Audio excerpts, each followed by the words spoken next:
ঈদ মোবারক, ঈদ মোবারক। আসসালামু আলাইকুম। কেমন আছেন সবাই? আমরা ঈদের জামাতের জন্য বাসা থেকে বের হয়ে যাব। আর বাসায় থেকে যাওয়ার সময় বাসার ছেলে মেয়েদের হাতে, বাবা মাদের হাতে, সবার হাতে আমরা ঈদের বোনাস দিয়ে যাচ্ছি, যেন ঈদের জামাতে যাওয়ার আগে বোনাস দিয়ে দিতে হয়। তো আব্বু আর ছোট ভাই অলরেডি রওনা দিয়েছে, আমিও রওনা দিয়ে দিলাম। আর পিছনে আমার ছেলেকে নিয়ে যাচ্ছি। আমরা সবাই মিলে বাহাদুরপুর ঈদগাহের মাঠে চলে এসেছি ঈদগাহে নামাজ আদায় করব। তার জন্য আমরা অলরেডি সাথে সারিবদ্ধ হয়ে দাঁড়াই গেছি কাতারে। কিছুক্ষণের মধ্যে নামাজ শুরু হয়ে যাবে। ছোটবেলা থেকে আমরা সবাই এখানে নামাজ পড়ি। শেষে খুতবা চলছে এখন।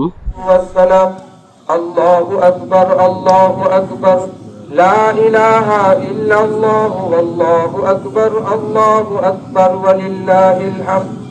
নামাজের মোনাজাত শেষ হয়ে গেছে। ধনী গরিব ভেদাভেদ বলে বুকে একে অপরকে জড়িয়ে ধরছে, কোলাকুলি করছে। ঈদের নামাজের পরে এটাই একমাত্র বেশি আনন্দের জিনিস, যেটা একে অপরকে জড়িয়ে ধরে কোলাকুলি করা, মুসাফা করা। আমার আব্বুও তার বাল্যকালের বন্ধুর সাথে কোলাকুলি করছে। আমরা এই মুহূর্তে বাহাদুরপুর ঈদগাহ মাঠে। আর ঈদগাহ মাঠে আমরা এখানে অনেক আনন্দ উপভোগ করে থাকি। এখানে মেলা বসেছে, আমরা মেলার মধ্যে এসেছি নামাজ শেষ করে। অনেক ছোট বড় অনেকেই এখানে আসছে কেনাকাটা করার জন্য, বাচ্চাদেরকে নিয়ে ঘোরানোর জন্য। আমার ছেলে কি নিবে করে পিস্তল নিয়েছে একটি, এবং একটি বড় বাঁশি নিয়েছে। আর এখানে অনেকগুলো মাটির খেলনা সহ শুরু করে অনেক কিছু পাওয়া যায়। ভালো থাকবেন সবাই, আল্লাহ হাফেজ।